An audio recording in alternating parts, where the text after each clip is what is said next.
اب میں ان آیات کی تھوڑی سی تفصیل دیکھ لیتے ہیں۔ آیت نمبر 20 میں ہے کہ اس میں دیکھیں بظاہر یہ معلوم ہوتا ہے کہ اس درخت کی خاصیت یہ تھی کہ اس کا پھل کھانے سے جنت کا لباس جو اللہ نے انہیں پہنایا تھا اتر جاتا ہے، اور یہ بات ابلیس کو معلوم تھی۔ چنانچہ جب حضرت آدم اور حضرت حوا علیہ السلام نے اسے کھایا تو جنت کا جو لباس انہیں عطا ہوا تھا وہ ان کے جسم سے اتر گیا۔ اس کا مطلب یہ کہ چونکہ اس درخت کی خاصیت یہ ہے کہ جو اس میں سے کھا لیتا ہے وہ یا تو فرشتہ بن جاتا ہے یا اسے ہمیشہ کی زندگی عطا ہو جاتی ہے، اس لیے اسے کھانے کے لیے مخصوص قوت کی ضرورت ہے۔ شروع میں آپ دونوں کو یہ قوت حاصل نہیں تھی، اس لیے منع کیا گیا تھا۔ اب آپ کو جنت میں رہتے ہوئے ایک زمانہ گزر گیا اور آپ میں وہ قوت پیدا ہو گئی، اس لیے اب آپ کے کھا لینے میں کوئی حرج نہیں۔ یعنی اس طرح اس نے بہکایا ہے نا، ان کو یقین دلایا۔ پہلے تو ان کو اپنے خیر خواہی کا یقین دلایا کہ میں خیر خواہ ہوں اور میں جھوٹ نہیں بول رہا، میں سچ بول رہا ہوں، لہٰذا تم میری بات کا یقین کرو۔ انسان تھے، بہرحال ظاہر ہے اس کی باتوں میں آ گئے۔ اب آیت نمبر 22 میں ہے کہ نیچے اتارنے کا یہ مطلب بھی ہو سکتا ہے کہ وہ اطاعت کے جس بلند مقام پر تھے اس سے نیچے اتار لیا، اور یہ مطلب بھی ہو سکتا ہے جنت سے دنیا میں اتار لیا، اور ظاہر ہے کہ وہ جنت سے پھر دنیا میں آ گئے۔ آیت نمبر 22 میں ہے کہ اس سے معلوم ہے کہ عریانی سے حفاظت انسان کی فطرت میں شامل ہے، اسی لیے جو ہی دونوں کا لباس اترا انہوں نے ہر ممکن طریقے سے اپنے ستر کو چھپانے کی کوشش کی۔ اب یہاں پر ایک بات اور دیکھ لیجئے گا کہ دیکھیں شیطان نے جو انسان پہ سب سے پہلا حملہ کیا تھا نا، وہ کیا حملہ کیا تھا کہ اس نے اس کو بے لباس کیا تھا۔ یعنی اس نے پہلا جو تھا وہ بے حیائی کا اس کو حکم دیا تھا کہ کسی طرح بے حیا انسان ہو جائے، اور جب انسان جو ہے وہ اپنا عریانی پہ اتر آتا ہے اور اپنے لباس سے جو ہے بے پرواہ ہو جاتا ہے تو پھر وہ جو چاہتا ہے گناہ کرتا ہے۔ تو اس لیے یہاں پر یہ بتایا کہ یہ شیطانی عمل ہے کہ وہ سب سے پہلے انسان کا لباس جو ہے وہ کم کرواتا ہے، اور آج بھی آپ دیکھیں کہ شیطان کتنی تیزی سے اپنا کام کر رہا ہے نا۔ آج کل خواتین یا لڑکیاں جس طرح کے لباس پہنتی ہیں وہ پہننا اور نہ پہننا برابر ہوتا ہے نا، تو یہ شیطان ہی ہے جو اس نے انہیں جنت سے نکلوا دیا تھا، اور آج وہ ہمیں بھی جنت سے جانے سے کس لیے روک رہا ہے؟ تاکہ لوگوں میں بے حیائی آئے، عریانی پھیلے اور وہ جنت میں جانے سے رک جائیں۔ آگے پھر کہا آیت نمبر 22 میں، اور ان کے پروردگار نے انہیں آواز دی کہ کیا میں نے تم دونوں کو اس درخت سے روکا نہیں تھا اور تمہیں یہ نہیں کہا تھا کہ شیطان تم دونوں کا کھلا دشمن ہے؟ تو وہ دونوں بول اٹھے، قال ربنا ظلمنا انفسنا وان لم تغفر لنا وترحمنا لنکونن من الخاسرین، کہ اے ہمارے پروردگار، ہم نے اپنی جانوں پر ظلم کر دیا، اور اگر آپ نے ہمیں معاف نہ فرمایا اور ہم پر رحم نہ کیا تو یقیناً ہم نامراد لوگوں میں سے ہو جائیں گے۔ اب دیکھیں یہ دعا یعنی یہ الفاظ جو ہے پھر خود ہی اللہ تعالیٰ نے، اللہ اتنا مہربان ہے، اس نے بندوں کو بنایا، اس نے اپنے بندوں کو بنایا، بنانے کے بعد انہیں بتایا، سمجھایا، لیکن انہوں نے جب شیطان کی باتوں میں آ کر جو وہ جس کام سے منع کیا تھا کر دیا، تو پھر آپ دیکھیں کہ انہیں جب احساس ہوا اپنی غلطی کا تو اللہ تعالیٰ نے ہی وہ الفاظ سکھائے جن سے وہ معافی مانگ سکیں، اور یہ الفاظ اللہ نے ہی سکھائے تھے۔ تو اگر ہم سے بھی کوئی غلطی ہو جائے تو اللہ کے سکھائے ہوئے الفاظ ہیں نا کہ ان میں تم مجھ سے توبہ استغفار مانگو تو میں تمہارے گناہ معاف کر دوں گا۔ اور آج کل ہم جس حالات سے دو چار ہیں ان میں بھی یہ دعا آج کل بہت پڑھنی چاہیے کہ اللہ تعالیٰ ہم سے جو گناہ یہ قصور ہو گئے، ہم نے جو ماضی میں گناہ کیے دانستہ یا نادانستہ جس طرح بھی کیے، اللہ تعالیٰ انہیں معاف فرما دے اور اللہ اپنی رحمت سے ہمیں جو ہے بخش دے۔ پھر اس کے بعد کہا کہ آیت نمبر 24 اور 5، اللہ نے آدم اور ان کی بیوی ابلیس سے فرمایا، اب تم سب یہاں سے اتر جاؤ، تم ایک دوسرے کے دشمن ہوگے، اور تمہارے لیے ایک مدت تک زمین میں ٹھہرنا اور کسی قدر فائدہ اٹھانا طے کر دیا گیا۔ فرمایا کہ اسی زمین میں تم جیو گے اور اسی میں تمہیں موت آئے گی اور اسی سے تمہیں دوبارہ زندہ کر کے نکالا جائے گا۔ اب یہ دیکھیں کہ استغفار کے الفاظ اللہ تعالیٰ نے سکھائے اور اس میں ہمیں توبہ کا طریقہ سکھایا۔ تو یہ میں آپ کو ہوم ورک دے رہی ہوں کہ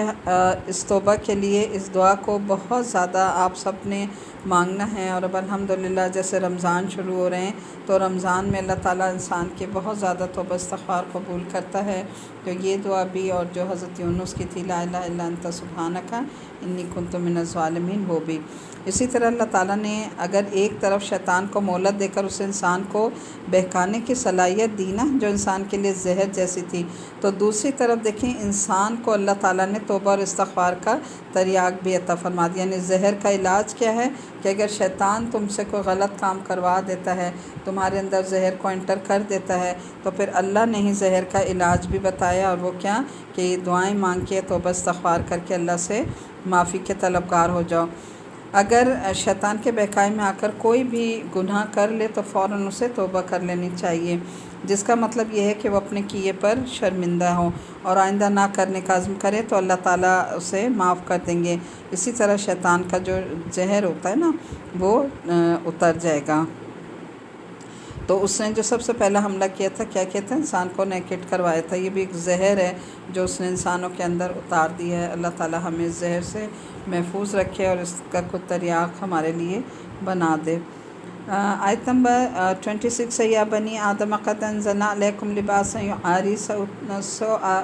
سوآتکم وریشا ولباس التقوی ذالک خیر ذالک من آیات اللہ لعلہم یذکرون۔ اے آدم کے بیٹوں اور بیٹیوں، ہم نے تمہارے لباس نازل کیا ہے جو تمہارے جسم کے ان حصوں کو چھپا سکے جن کا کھولنا برا ہے، اور جو خوشنمائی کا ذریعہ بھی ہے، اور تقوی کا جو لباس ہے وہ سب سے بہتر ہے،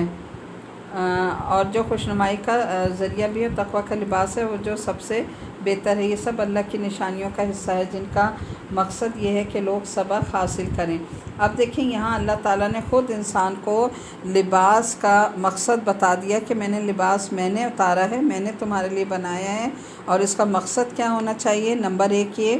کہ یہ تمہارے جسم کے حصوں کو یعنی تمہاری شرمگاہوں کو چھپا سکے، ایسا لباس نہ ہو کہ جس سے تمہارا جسم جو ہے وہ نمایاں ہو۔ اور اللہ نے یہاں دیکھیں دونوں کو مخاطب کا، آدم کے بیٹوں اور بیٹیوں، یعنی بیٹوں کو بھی، مرد اور عورتوں دونوں کو حکم دیا کہ تمہارا لباس جو ہے وہ ساتر ہونا چاہیے، ایسا نہیں ہو جس میں تمہاری ستر پوشی نہ ہو۔ ایسا لباس پہننا پھر کیا ہے؟ شیطان کی بات ماننا ہے، اور خود اللہ واضح حکم دینا۔ دوسرا کیا ذریعہ ہے؟ جو خوشنمائی کا بھی ذریعہ، یعنی تمہارے جسم پہ خوبصورت بھی لگے تاکہ تم لباس پہن کے خوبصورت لگو۔ اب دیکھیں کہ انسان جو ہے جب جسم پہ لباس پہنتا ہے تو اس کی شخصیت بدل جاتی ہے نا، تو اللہ نے یہاں وہی مقصد بتایا۔ اور پھر بھی اللہ نے کہا کہ بہترین لباس جو ہے وہ کیا ہے؟ تقوی کا لباس ہے۔ تقوی کا لباس کیا ہے؟ کہ انسان اپنا آپ کو برائیوں سے بچا لے۔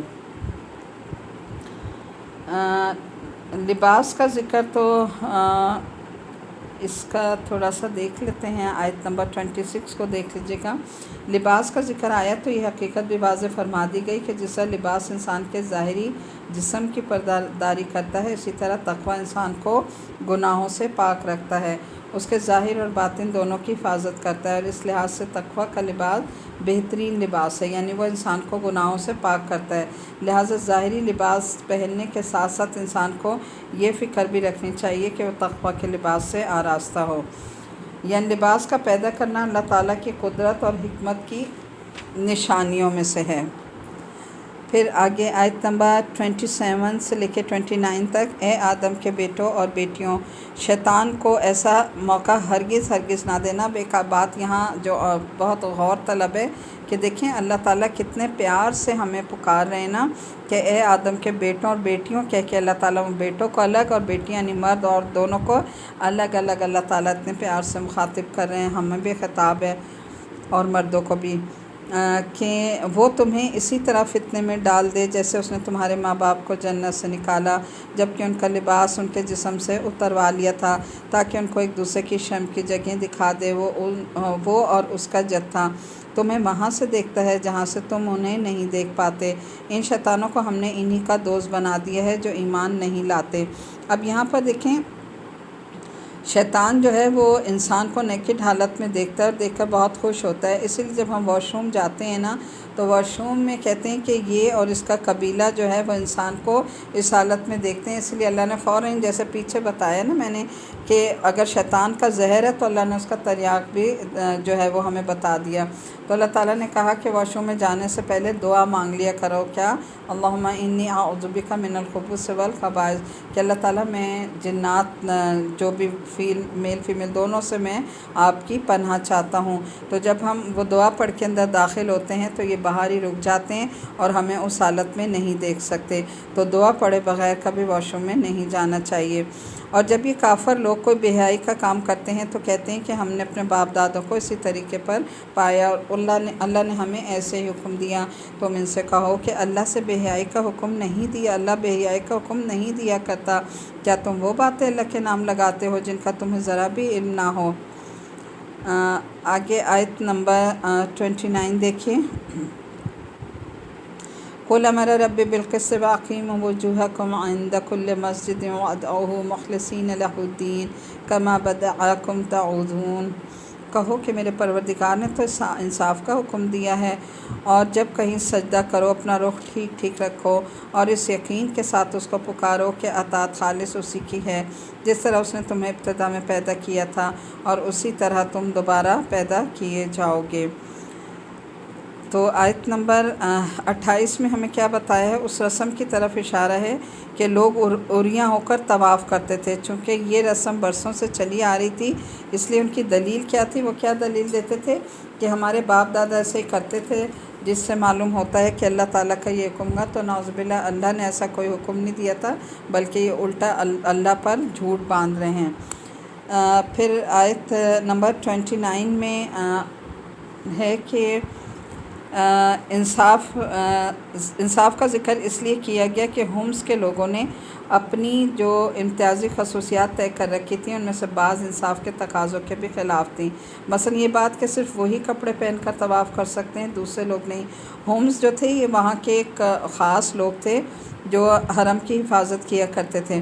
تو وہ یہ کہتے تھے کہ بس ہمارا ہی حق ہے، یعنی ہم ہی جو ہے وہ کپڑے پہن کر طواف کر سکتے ہیں، دوسرے لوگ کیونکہ گناہ گار ہیں لہٰذا وہ جو ہے وہ کپڑے پہن کر طواف نہیں کر سکتے۔ تو جب دوسرے لوگ آتے تھے تو وہ ہومس کے لوگوں سے ان کے کپڑے لے کر پھر طواف کیا کرتے تھے، اور اگر نہیں ہوتا تھا تو وہ اگر نیکڈ طواف کرتے تھے تو وہ آگے دلیل کیا دیتے تھے کہ ہم نے کیونکہ اپنے باپ دادا کو ایسا کرتے پایا لہٰذا ہم ان کی بات مانیں گے، دوسرے لوگ نہیں۔ حالانکہ اگر دوسرے لوگ گناہ کر سکتے تھے تو یہ لوگ بھی گناہوں سے پاک نہیں تھے، یعنی بلا وجہ اپنے آپ میں یہ بنے ہوئے تھے کہ ہم بالکل بے گناہ ہیں۔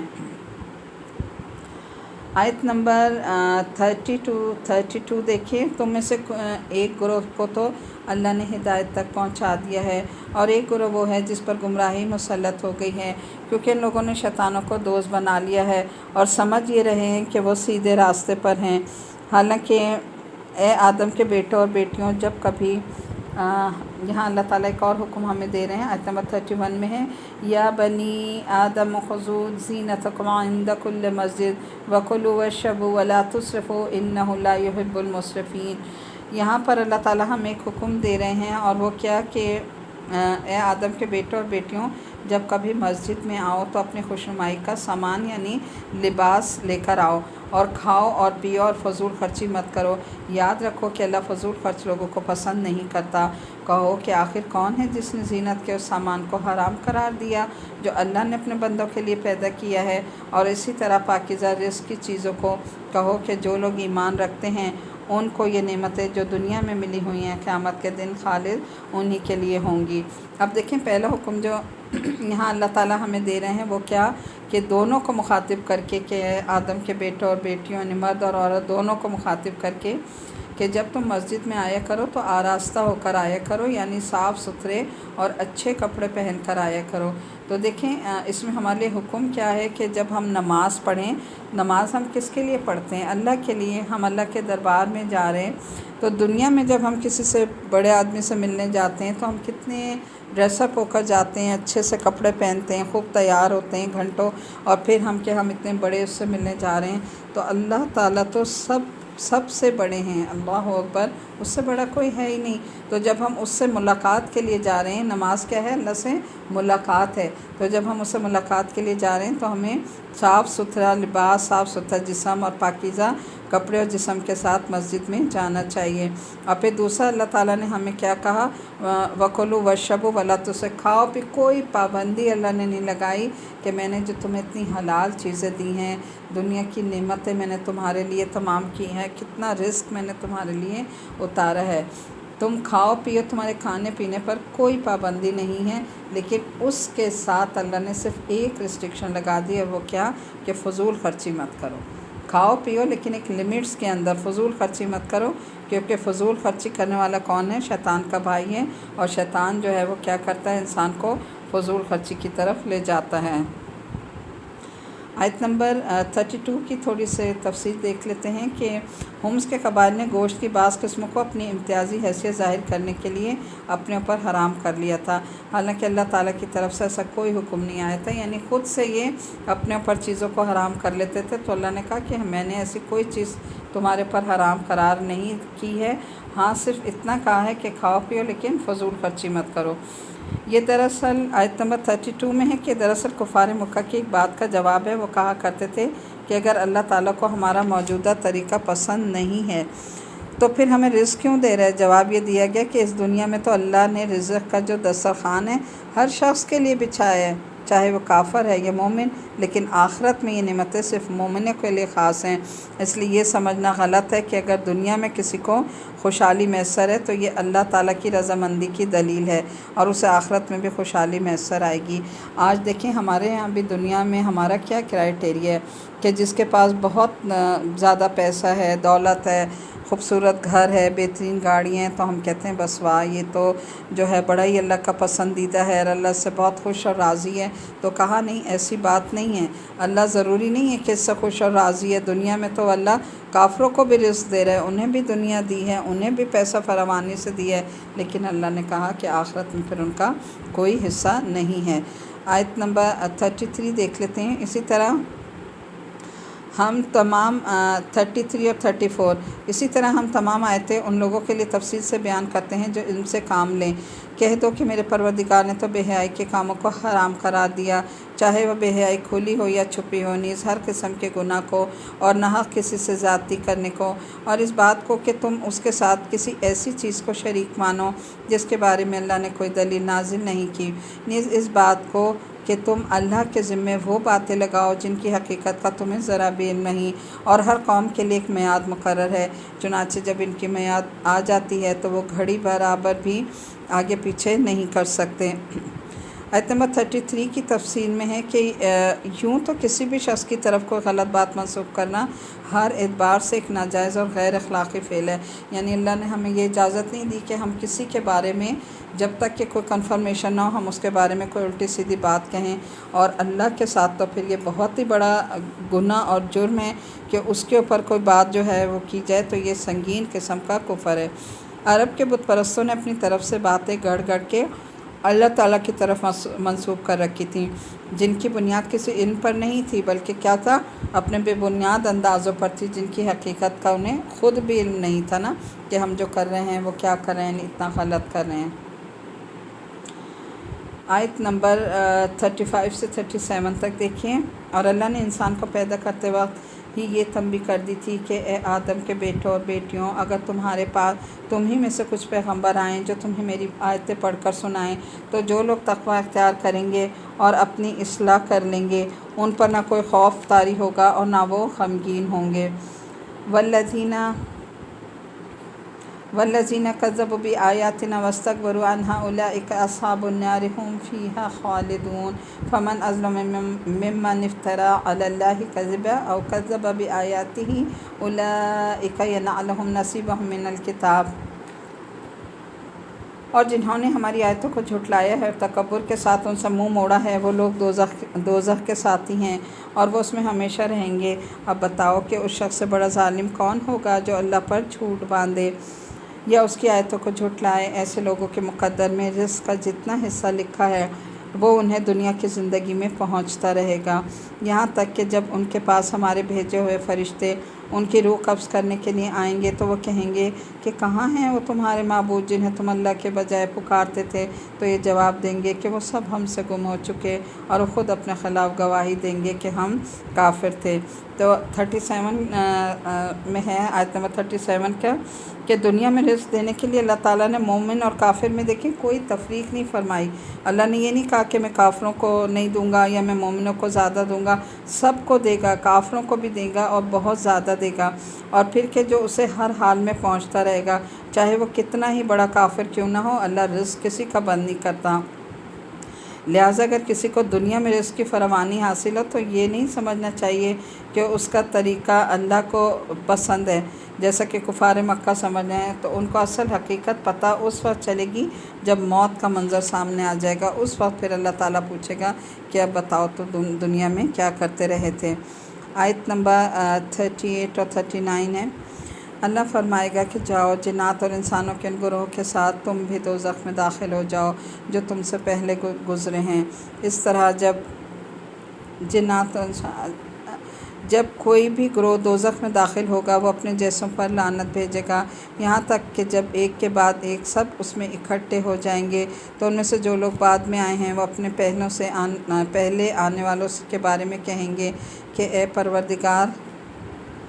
انہوں نے ہمیں غلط راستے پر ڈالا تھا، اس لیے ان کو آگ کا دگنا عذاب دینا۔ اللہ فرمائے گا سبھی کا عذاب دگنا ہے لیکن تمہیں بھی پتہ نہیں، اور پہلے آنے والے بعد میں آنے والوں سے کہیں گے تو پھر تم کو ہم پر کوئی فوقیت تو حاصل نہیں ہوئی، لہٰذا جو کمائی تم خود کرتے رہے اس کے بدلے عذاب کا مزہ چکھو۔ اب 38 آیت میں دیکھیں کہ یعنی جو لوگ سرداروں کے ماتحت تھے تو وہ پھر ان اپنے سرداروں پہ لعنت بھیجیں گے نا کہ اللہ ان کی وجہ سے ہم آج یہاں پہنچے جنہوں نے ہمیں گمراہ کیا، اور سردار جو ہے وہ اپنے ماتحتوں پر لعنت بھیجیں گے کہ انہوں نے ان کی حد سے زیادہ تعظیم کر کے انہیں گمراہی میں ڈالا اور ہمیں پختہ کر دیا، یعنی انہوں نے ہمیں اتنی تعظیم دی، اتنی عزت کہ انہوں نے ہمیں گمراہ کر دیا اور ہمیں متکبر کر دیا۔ اور 38 میں ہے کہ ہر ایک کا عذاب پہلے سے زیادہ ہوتا جائے گا، لہٰذا اگر سرداروں کو اس وقت دگنا عذاب دے دیا جائے تو اس کا یہ مطلب نہیں ہے کہ خود تم اتنے شدید عذاب سے محفوظ ہوگے، بلکہ ایک وقت آئے گا کہ خود تمہارا عذاب بھی بڑھ کر ان کے موجودہ عذاب کے برابر ہو جائے گا، چاہے ان کا عذاب اس وقت اور بڑھ جائے۔ تو آج دیکھیں اللہ نے انسان کو عقل دی ہے نا، ہمیں خود جو ہے سوچنا ہے کہ حق کیا ہے، اللہ نے ہمیں کون سا راستہ بتایا ہے، ہمیں لوگوں کے باتوں پر یا لوگوں کی باتوں میں آ کر اللہ کے حق سے انکار نہیں کرنا اور نہ ہی اس کا راستہ ہمیں چھوڑنا ہے۔ اللہ تعالیٰ نے انسان کو عقل دی کہ وہ اس کو استعمال کر کے صحیح راستے پر چلے۔ آیت نمبر 40 سے 42 تک دیکھیں، لوگوں یقین رکھو کہ جن لوگوں نے ہماری آیتوں کو جھٹلایا اور تکبر کے ساتھ ان سے منہ موڑا ہے، ان کے لیے آسمان کے دروازے نہیں کھولے جائیں گے اور وہ جنت میں اس وقت تک داخل نہیں ہوں گے جب تک کہ کوئی اونٹ ایک سوئی کے ناکے میں داخل نہیں ہو جاتا، اور اسی طرح ہم مجرموں کو ان کے کیے کا بدلہ دیں گے۔ ان کے لیے تو دوزخ کا ٹھکانہ ہے اور اوپر سے اسی کا اوڑھنا ہے، یعنی بچھونا بھی ہے دوزخ کی آگ اور اوڑھنا بھی اسی کا ہے، اور اسی طرح ہم ظالموں کو ان کے کیے کا بدلہ دیتے ہیں۔ اور جو لوگ ایمان لائے انہوں نے نیک عمل کیے، یاد رہے کہ ہم کسی بھی شخص کو اس کی طاقت سے زیادہ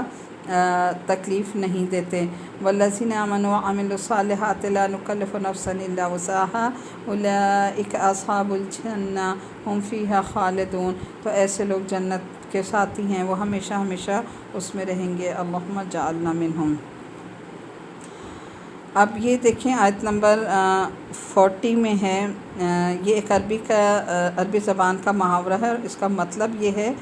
کہ جس طرح اونٹ جو ہے وہ سوئی کے ناکے میں کبھی داخل نہیں ہو سکتا نا، تو اسی طرح اللہ تعالیٰ کہہ رہے ہیں کہ یہ لوگ جو انکار کرنے والے ہیں یعنی کافر جو ہیں وہ اس دن جنت میں داخل ہو ہی نہیں سکیں گے، یعنی ان کے لیے ناممکن ہے کہ وہ اس جنت میں جائیں۔ اور 42 میں ہے کہ نیک عمل کے ساتھ ذکر کے ساتھ اللہ تعالیٰ نے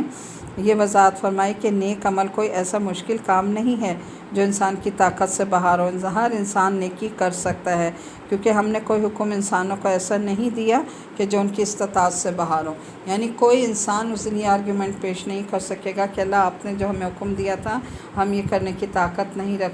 رکھتے تھے۔ اللہ نے ہر انسان کو اپنی طاقت کے حد تک دیا کہ نیکی کرنے میں کوشش کرتا رہے، اور پھر بھی اگر اسے کوئی بھول چک ہو جائے تو پھر اللہ تعالیٰ اس پر گرفت نہیں کرتے، لیکن انسان اپنی کوشش جو ہے وہ نیکیوں میں کرتا رہے۔ اور ان کے سینوں میں آیت نمبر 42، 43 اور 44 دیکھیں۔ وَنَزَعْنَا مَا فِي صُدُورِهِم مِّن غِلٍّ تَجْرِي مِن تَحْتِهُمُ الْأَنْهَارُ وَقَالُوا الْحَمْدُ لِلَّهِ الَّذِي هَدَانَا لِهَٰذَا وَمَا كُنَّا لِنَهْتَدِيَ لَوْلَا أَنْ هَدَانَا اللَّهُ لَقَدْ جَاءَتْ رُسُلُ رَبِّنَا بِالْحَقِّ وَنُودُوا أَن تِلْكُمُ الْجَنَّةُ أُورِثْتُمُوهَا بِمَا كُنتُمْ تَعْمَلُونَ۔ اور ان کے سینوں میں ایک دوسرے سے دنیا میں جو کوئی رنجش رہی ہوگی اسے ہم نکال دیں گے، ان کے نیچے نہریں بہتی ہوں گی، اور وہ کہیں گے تمام تر شکر اللہ کا جس نے ہمیں اس منزل تک پہنچایا، اگر اللہ ہمیں نہ پہنچاتا تو ہم کبھی بھی منزل تک نہیں پہنچ سکتے تھے۔ ہمارے پروردگار کے پیغمبر واقعی ہمارے پاس بالکل سچی بات لے کر آئے تھے، اور ان سے پکار کر کہا جائے گا کہ اے لوگو، یہ ہے جنت، تم جو عمل کرتے رہے ہو ان کی بنا پر تمہیں اس کا وارث بنا دیا گیا۔ اور جنت کے لوگ دوزخ والوں سے پکار کر کہیں گے کہ ہمارے پروردگار نے ہم سے جو وعدہ کیا تھا ہم نے اسے بالکل سچا پایا، اب تم بتاؤ کہ تمہارے پروردگار نے جو وعدہ کیا تھا کیا تم نے بھی اسے سچا پایا؟ وہ جواب میں کہیں گے ہاں۔ اتنے میں ایک منادی ان کے درمیان پکارے گا کہ اللہ کی لعنت ہے ان ظالموں پر۔ تو آپ دیکھیں کہ اللہ نے جو ہے وہ جنت میں اللہ تعالیٰ نے جس کا ہم سے وعدہ فرمایا ہے اس کی ایک سب سے بڑی خوبی کیا ہوگی کہ جنت میں جانے سے پہلے اللہ تعالیٰ باہمی عداوت، کینے اور کدورت سب جو ہے وہ دلوں سے نکال دے گا، اور بالکل پاک صاف کر کر اللہ تعالیٰ جنت میں بھیجے گا۔ اور دنیا میں انسانوں کے درمیان جو رنجشیں رہی ہوں گی وہ جنت میں جانے سے پہلے دور ہو جائیں گی، اور جنتی محبت، دوستی اور بھائی چارے کے ماحول میں رہیں گے۔ تو اللہ تعالیٰ سے دعا ہے کہ اللہ تعالیٰ دنیا میں بھی ہمارے گھروں میں، گھر میں رہنے والوں کو سب کو آپس میں پیار محبت سے جوڑ دے، بہن بھائیوں کو، شوہر بیوی کو، اور ماں باپ اور اولادوں کے دلوں میں ایک دوسرے کے لیے محبت پیدا کر دے، تاکہ جن کے دل یہاں پاک ہوں گے، جن کے دلوں میں آج لوگوں کے لیے کوئی کینہ یا حسد نہیں ہوگا، وہی لوگ وہ ہوں گے جو جنت کے قابل ہوں گے، اور اللہ تعالیٰ انہی کو جنت میں داخل کرے گا، کیونکہ جنت کی سب سے بڑی خوبی ہے کہ جن کے دل حسد سے پاک ہوتے ہیں، کینہ وغیرہ سے۔ آیت نمبر 44 سے 48 تک۔ الذین یصدون عن سبیل اللہ ویبغونہا عوجا وہم بالآخرۃ کافرون وبینہما حجاب وعلی الاعراف رجال یعرفون کلا بسیماہم ونعت اصحاب الجنۃ ان سلام علیکم لم يدخلوها وہم یطمعون۔ جو اللہ کے راستے سے لوگوں کو روکتے تھے اور اس میں ٹیڑھ نکالنا چاہتے تھے، اور جو آخرت کا بالکل انکار کرتے تھے، اور ان دونوں گروہ یعنی جنتیوں اور دوزخیوں کے درمیان ایک آڑ ہوگی، اور اعراف پر یعنی اس آڑ کی بلندیوں پر کچھ لوگ ایسے ہوں گے جو ہر گروہ کے لوگوں کو ان کی علامتوں سے پہچانتے ہوں گے، اور وہ جنت والوں کو آواز دے کر کہیں گے سلام ہو تم پر۔ وہ اعراف والے خود تو تم اس میں داخل نہیں ہوئے ہوں گے، البتہ اشتیاق کے ساتھ امید لگائے بیٹھے ہوں گے، اور جب ان کی نگاہوں کو دوزخ والوں کی سمت موڑا جائے گا تو وہ کہیں گے کہ اے ہمارے پروردگار، ہمیں ان ظالموں کے ساتھ نہ رکھنا، اور اعراف والے ان لوگوں کو آواز دیں گے جن کو وہ ان کی علامتوں سے پہچانتے ہوں گے۔ تو اب دیکھیں جو اعراف پہ ہوں گے نا لوگ، جو جس صورت پہ اس کا نام ہے اعراف، وہ جس مقام پہ کھڑے ہوں گے وہاں سے انہیں جنت اور دوزخ دونوں کے نظارے کروائے جائیں گے نا۔ تو جب وہ جنت کا نظارہ کریں گے، جو جنت میں پہنچ گئے تو اس پر اللہ تعالیٰ کا شکر ادا کریں گے کہ اللہ نے جو وعدہ کیا تھا ہم سے وہ پورا کر لیا، اور وہ کہیں گے کہ تم خوش قسمت لوگوں جو یہاں پہنچ گئے۔ اور وہ جو وہاں کھڑے ہوں گے نا تو وہ بھی کہیں گے کہ اللہ تعالیٰ جلد ہمیں ان لوگوں سے ملا دیں جو جنت میں ہیں۔ اور جب انہیں جہنم دکھایا جائے گا تو وہ کہیں گے کہ اللہ تعالیٰ آپ کا شکر ہے کہ آپ نے ہمیں اس جہنم سے بچا لیا۔ تو یہ وہ نیک لوگ ہیں، اور کافروں کے چہروں سے وہ پہچان، یعنی دنیا میں ہی لوگ جو ہے وہ اپنے چہروں سے بھی پہچان لیے جاتے ہیں نا، کہ جو متقی ہوتے ہیں، نیک لوگ ہوتے ہیں، نمازی پرہیزگار، جن کے دل ہر ایک کے حسد کینہ سے پاک ہوتے ہیں، تو اللہ تعالیٰ ان کی رونق جو ان کے چہروں پہ ہی دنیا میں کر دیتا ہے، ان کے چہروں پہ خاص نور ہوتا ہے۔ لیکن جو لوگ جو ہے کفر کرتے ہیں یا لوگوں کے خلاف دل میں زہر رکھتے ہیں یا کوئی حسد کینہ، تو پھر اللہ تعالیٰ ان کے چہروں سے اس چیز کو ظاہر کر دیتا ہے، اور وہی چیز پھر جنت میں انہیں چہروں کے اس سے وہ پہچان لیں گے۔ آیت نمبر 48 سے 51 تک دیکھیں۔ قالوا ما اغنی عنکم جمعکم وما کنتم تستکبرون، کہیں گے کہ نہ تمہاری جمع پونجی تمہارے کچھ کام آئی اور نہ وہ جنہیں تم بڑا سمجھ بیٹھے تھے۔ پھر جنتیوں کی طرف اشارہ کر کے کہیں گے کہ کیا یہ وہی لوگ ہیں جن کے بارے میں تم نے قسمیں کھائی تھیں کہ اللہ ان کو اپنی رحمت کا کوئی حصہ نہیں دے گا؟ ان سے تو کہہ دیا گیا تھا کہ جنت میں داخل ہو جاؤ، نہ تم کو کسی چیز کا ڈر ہوگا اور نہ تمہیں کبھی کوئی غم پیش آئے گا۔ اور دوزخ والے جنت والوں سے کہیں گے کہ ہم پر تھوڑا سا پانی ہی ڈال دو، یا اللہ نے تمہیں جو نعمتیں دی ہیں ان کا کوئی حصہ ہم تک بھی پہنچا دو۔ وہ جواب دیں گے کہ اللہ نے یہ دونوں چیزیں ان کافروں پر حرام کر دی ہیں جنہوں نے اپنے دین کو کھیل تماشا بنا رکھا تھا اور جن کو دنیوی زندگی نے دھوکے میں ڈال رکھا تھا۔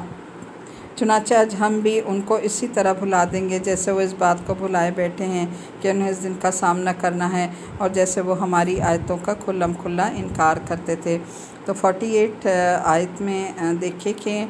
یہ اشارہ ان دیوتاؤں کی طرف ہے جن کو انہوں نے خدائی میں اللہ تعالیٰ کا شریک مانا تھا، نیز ان سرداروں اور پیشواؤں کی طرف بھی جنہیں بڑا مان کر انہوں نے